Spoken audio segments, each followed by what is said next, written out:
Ladies and gentlemen, I'm here at Zurich Airport waiting for my check-in to Turkish Airlines to Istanbul, but suddenly a whole bunch of cabin crew appeared in front of me with their bags.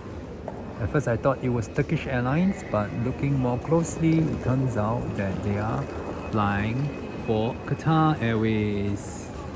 Yes, Qatar Airways in their very distinctive trademark uniform. More so the ladies than the men, because the men are typical uniforms are all the same. And yes, looks like they're checking in their bags using special baggage tags. Of course, being cabin crew, the system of check-in for their baggage is of course different from us commercial, normal flying passengers. So,